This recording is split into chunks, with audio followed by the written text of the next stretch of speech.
TET పరీక్ష ఫీజును వెంటనే తగ్గించాలని భారత రాష్ట్ర సమితి విద్యార్థి విభాగం రాష్ట్ర నాయకులు కంచెల రవిగౌడ్ డిమాండ్ చేశారు. ఈ సందర్భంగా వారు మీడియాతో మాట్లాడుతూ తెలంగాణలో ఉపాధ్యాయ అర్హత పరీక్ష 2024కు సంబంధించిన ఫీజులను పెంచడం పేద నిరుద్యోగ అభ్యర్థులకు అన్యాయం చేయడమేనని, తెలంగాణ రాష్ట్ర ప్రభుత్వం ఇచ్చే టెట్ నోటిఫికేషన్ ఈ నెల 27 నుంచి దరఖాస్తుల ప్రక్రియ ప్రారంభం కాబోతున్న నేపథ్యంలో ఈ సంవత్సరం నోటిఫికేషన్లో ఒక పేపర్కి దరఖాస్తు చేసుకుంటే 1000 రూపాయలు, 2 పేపర్లకి దరఖాస్తు చేసుకుంటే 2000 రూపాయలు చెల్లించాల్సి వస్తుందని, ఒకేసారి ఫీజు పెంచడం కారణంగా అభ్యర్థులు అనేక రకాలుగా ఆర్థిక సమస్యలతో గురవుతారని, ప్రభుత్వం నిరుద్యోగులపైన అప్లికేషన్ల పేరుతో వసూలు చేస్తున్నారని, ఇలాంటి వైఖరి సరికాదని ఈ సందర్భంగా వారు మండిపడ్డారు. మధ్యతరగతి కుటుంబాలు కాబట్టి ఖచ్చితంగా 1000 రూపాయలు, 2 పేపర్లకు 2000 రూపాయలు ఎట్లా చెల్లిస్తారని సందర్భంగా మేము ఈ రాష్ట్ర ప్రభుత్వాన్ని సూటిగా ప్రశ్నించడం జరుగుతుంది. నిజంగా ఆనాడు మన మాజీ ముఖ్యమంత్రి వారు కేసీఆర్ గారు మధ్యతరగతి కుటుంబాలు విద్యార్థులను దృష్టిలో పెట్టుకోను ఆనాడు 200 రూపాయలు, 2 ఎగ్జామ్లు రాస్తే 400 రూపాయలు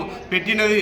ఇప్పుడు ఈ రాష్ట్ర ప్రభుత్వం ఏదో గొప్పలు చెప్పుకొని మేము ఈ విద్యార్థులకు నిరుద్యోగులకు మేము ఎన్నో చేస్తున్నామని చెప్పిన ఈ రాష్ట్ర ప్రభుత్వం మన రేవంత్ రెడ్డి గారు ఈ టెట్ ఎగ్జామ్ ఫీజు 1000 రూపాయల నుంచి 2 ఎగ్జామ్ నడిస్తే 2000 రూపాయలు చాలా దురదృష్టకరం. నిజంగా ఈ రాష్ట్ర ప్రభుత్వానికి నిరుద్యోగుల మీద ఏమైనా ప్రేమ ఉంటే వెంటనే టెట్ ఎగ్జామ్ ఫీజును తగ్గించాలని మేము భారత రాష్ట్ర సమితి విద్యార్థి నుంచి మేము డిమాండ్ చేయడం జరుగుతుంది.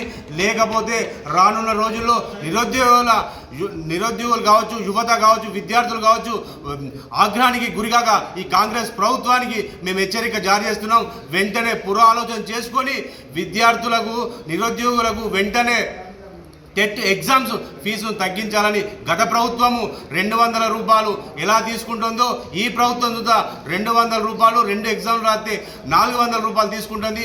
అదే విధంగా తీసుకోవాలని మేము భారత రాష్ట్ర సమితి విద్యార్థి విభాగం నుంచి మేము ఈ రాష్ట్ర ప్రభుత్వాన్ని హెచ్చరించడం జరుగుతుంది. లేకపోతే రానున్న రోజుల్లో యువత కావచ్చు, నిరుద్యోగులు చూద్దా విద్యార్థులను అందరం కలిసి ఈ రాష్ట్ర ప్రభుత్వానికి తగిన గుణపాఠం చెప్తామని ఈ సందర్భంగా తెలియడం జరుగుతుంది.